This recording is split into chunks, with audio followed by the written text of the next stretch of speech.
আপনারা একটু লাইনে থাকেন, হ্যাঁ? আর গ্রুপে এসএমএস দেন যেন দ্রুত যুক্ত হয়। আমরা কিছু সময় অপেক্ষা করে ক্লাস শুরু করব।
Realme C71 কে?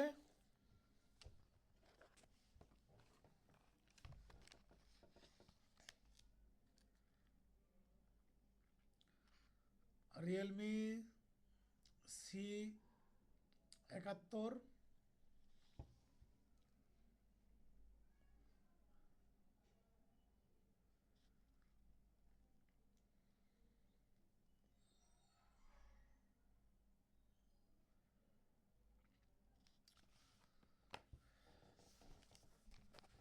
শুনতে পাচ্ছেন?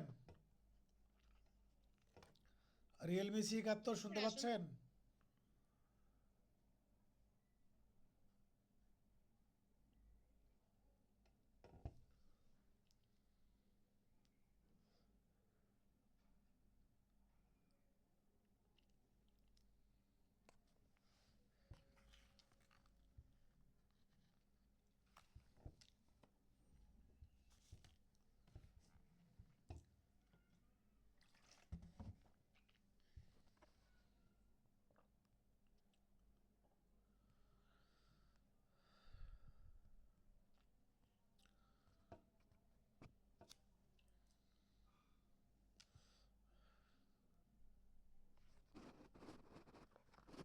আচ্ছা, আমরা আর 1 মিনিট অপেক্ষা করি, তারপরে শুরু করব।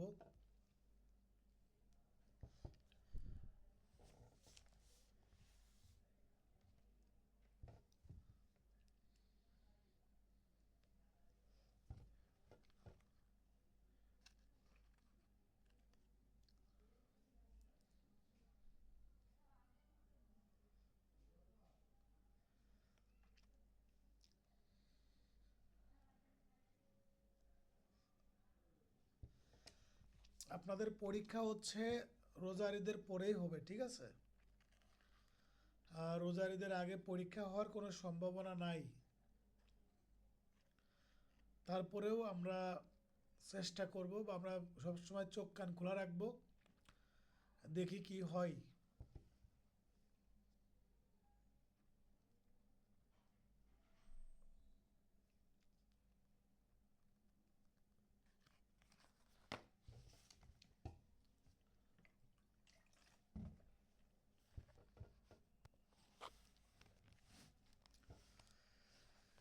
এই যে মহানগর এলাকায় পুলিশ কমিশনার 144 ধারা জারি করে, এটা কোন আইন দ্বারা, কোন আইনের ক্ষমতা বলে?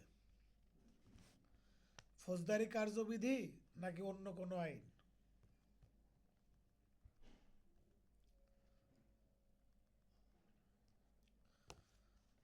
বলেন। স্পেশাল অ্যাক্টের মাধ্যমে করে, স্পেশাল অ্যাক্ট 1974, স্পেশাল পাওয়ার অ্যাক্ট। স্পেশাল পাওয়ার যেটা আর কি। হ্যাঁ, স্পেশাল পাওয়ার অ্যাক্টের মাধ্যমে।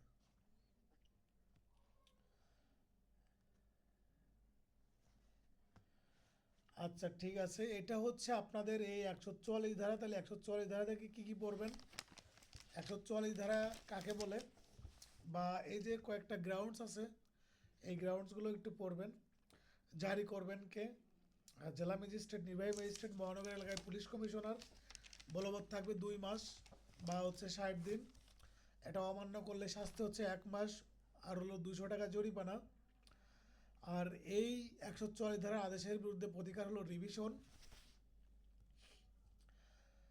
আর এই এই তো আপনার প্রশ্ন, এর বাইরে এখান থেকে প্রশ্ন সেরকম হবে না। তারপরে 145 ধারাতে চলে যাব। স্থাবর সম্পত্তি সম্পর্কিত বিরোধের ক্ষেত্রে নির্দেশ প্রদানের ক্ষমতা। এই যে স্থাবর সম্পত্তি নিয়ে যদি কোনো মামলা ফৌজদারি কার্যবিধিতে করা হয়, তাহলে 145 ধারার অধীন হলে করা হয়। ধরেন একজনের জমি আরেকজন ব্যক্তি দখল করে নেয়, সেক্ষেত্রে যদি আপনি ইনস্ট্যান্ট রেমেডি পেতে চান, তাহলে আপনার কি করতে হবে? এই ফৌজদারি কার্যবিধির 145 ধারা অনুযায়ী মামলা দায়ের করতে হবে। এখন কথা হচ্ছে স্থাবর সম্পত্তি সম্পর্কিত বিরোধের ক্ষেত্রে নির্দেশ প্রদানের ক্ষমতা। এটা হচ্ছে আপনার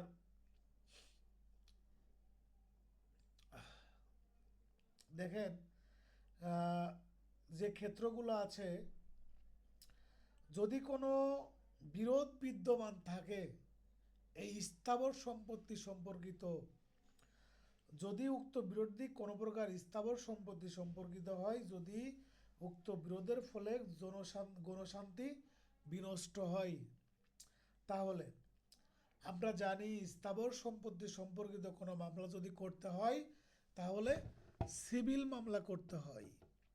কিন্তু ফৌজদারি কার্যবিধির অধীন যদি এরকমের কোনো আপনার বিরোধ দেখা দেয়, যে কোনো ব্যক্তির সম্পত্তি হচ্ছে আপনার দখল করে নিচ্ছে বা উপক্রম করেছে বা দখল করেছে, তাহলে হচ্ছে আপনার কোনো ব্যক্তি এই ফৌজদারি কার্যবিধির অধীন 145 ধারার অধীন মামলা দায়ের করতে পারেন।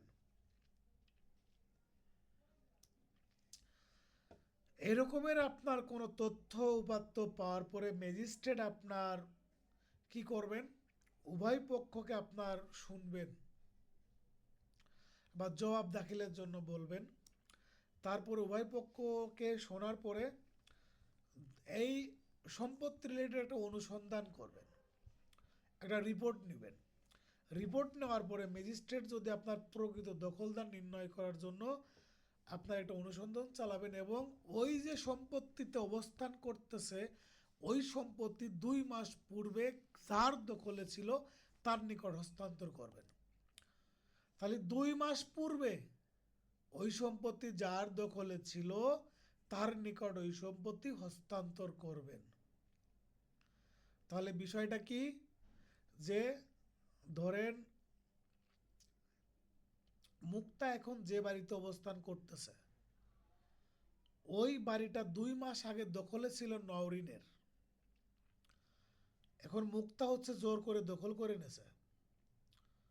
তাহলে ম্যাজিস্ট্রেট কি করবেন? ওই জমিটা নওরিনকে বুঝাই দিবেন।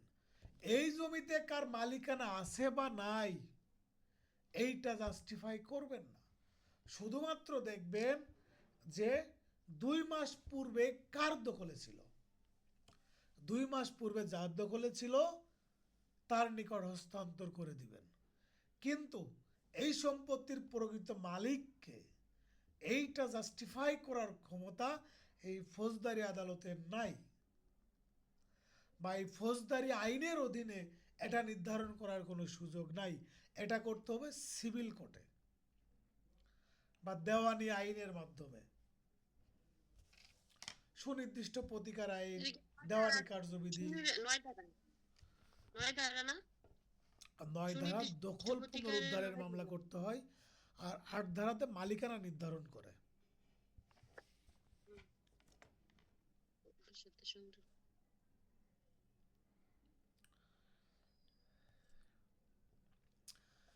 এরূপ ক্ষেত্রে ম্যাজিস্ট্রেট যে আদেশ দিবেন, এই আদেশের একটা কপি হচ্ছে আপনার ওই প্রপার্টিতে টানাই দিবেন।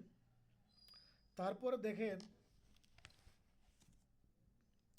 এই যে আপনার 145 ধারার অধীন আদেশ প্রদান করবেন হচ্ছে নির্বাহী ম্যাজিস্ট্রেট বা জেলা ম্যাজিস্ট্রেট।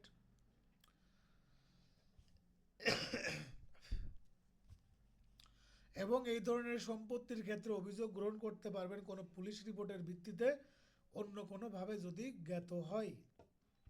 ম্যাজিস্ট্রেট উপযুক্ত মনে করলে সম্পত্তি ক্রয়ের নির্দেশ দিতে পারবেন। নোটিশ না দেওয়া গেলে আদেশ একতরফাভাবে দেওয়া যেতে পারে। দখল নিয়ে নিষেধাজ্ঞা জারি করতে পারবেন। মহানগর এলাকার ক্ষেত্রে এগুলো আপনার প্রযোজ্য হয় না। তারপর দেখেন এই ধরনের আদেশের বিরুদ্ধে দায়রা জজের নিকট রিভিশন করতে পারবেন, দায়রা জজের নিকট রিভিশন করতে পারবেন। তারপর দেখেন এই 145 ধারার অধীন কোনো কি করতে পারবেন, ক্রোক করতে পারবেন সম্পত্তি। সম্পত্তি ক্রোক করবেন কখন, যখন দেখা যাচ্ছে যে এই সম্পত্তি কার দখলে ছিল এটা নির্ণয় করতে পারতেছে না। যখন টোটালি নির্ণয় করতে পারতেছে না তখন সম্পত্তিটা সরকারের অনুকূলে ক্রোক করে নেবেন। এখন দেখেন এই ক্রোকের আদেশ প্রত্যাহার করে নেবেন আবার কখন, দেখেন বিরোধমুক্ত পক্ষরা যদি ম্যাজিস্ট্রেটের নিকট যদি হাজির হয়, হাজির হয়ে যদি ম্যাজিস্ট্রেটকে যদি সন্তুষ্ট করতে পারে যে আমাদের মধ্যে কোনো বিরোধ নাই বা আমাদের মধ্যে কোনো বিরোধ ছিল না, এই মর্মে যদি ম্যাজিস্ট্রেটকে যদি সন্তুষ্ট করতে পারে তাহলে ম্যাজিস্ট্রেট ক্রোকের আদেশ প্রত্যাহার করে নেবেন। আর যদি এই ক্রোকৃত কোনো সম্পত্তি পচনশীল হয় তাহলে এই পচনশীল দ্রব্য বিক্রয় করতে পারবেন।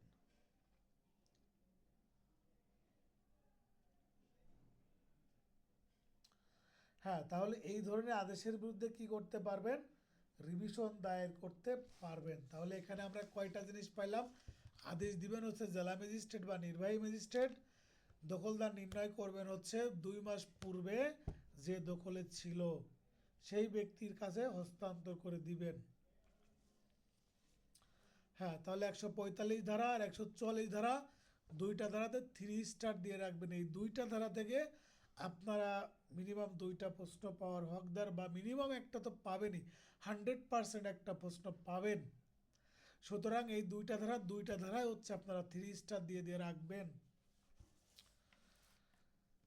তারপরে দেখেন 146 ধারাতে আমি চলে যাব। এখানে বলতেছে 146 ধারার শুধুমাত্র 146 ধারার উপধারা 2টা পড়বেন। 146-এর উপধারা 2-এ রিসিভার নিয়োগের বিধান আছে, রিসিভার নিয়োগের বিধান আছে, শুধুমাত্র এই কথাটুকু মনে রাখবেন। আর 146 ধারার উপধারা 2-এ এই কথাটা বলা আছে, এইটুকু মনে রাখবেন, আর কিছুই মনে রাখার দরকার নাই। 148 ধারাতে মনে রাখবেন লোকাল ইনকোয়ারি, লোকাল ইনকোয়ারি, শুধুমাত্র এই কথাটুকু মনে রাখবেন যে 148 ধারাতে লোকাল ইনকোয়ারির কথা বলা আছে, আর ইনকোয়ারি করে কে, ম্যাজিস্ট্রেট।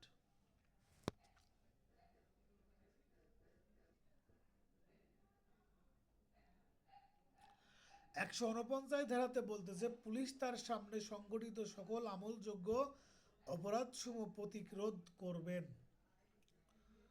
এটা হচ্ছে পুলিশ তার সামনে সংঘটিত সকল আমলযোগ্য অপরাধ প্রতিরোধ করবেন। এটা বলা আছে 149 ধারাতে।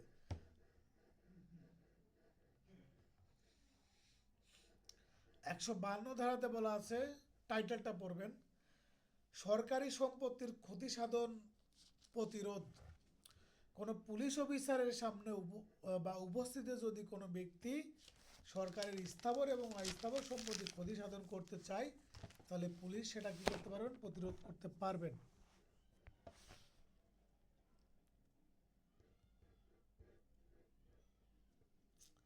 হ্যাঁ, এ হচ্ছে, আর হচ্ছে আপনার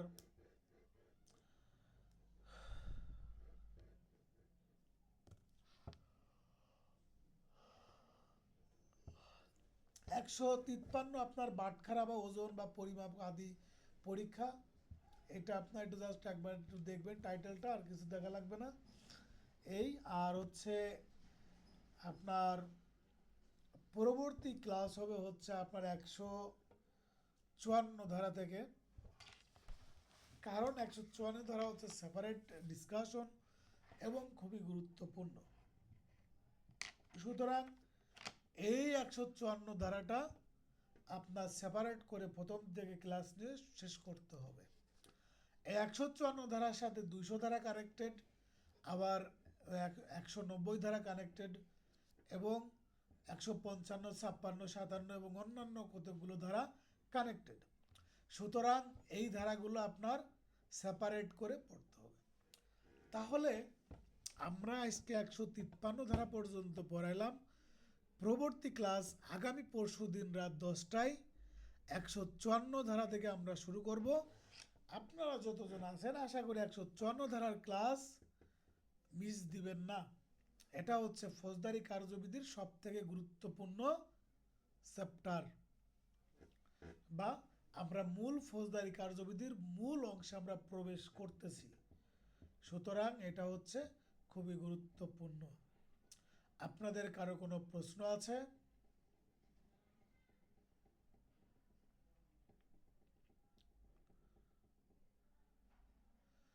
যদি প্রশ্ন না থেকে থাকে তাহলে আমরা ক্লাসটা শেষ করব। অবশ্যই স্যার, কেটে দেন। আচ্ছা, ঠিক আছে, সবাই ভালো থাকবা। স্যার আসসালামু আলাইকুম। ওয়ালাইকুম আসসালাম।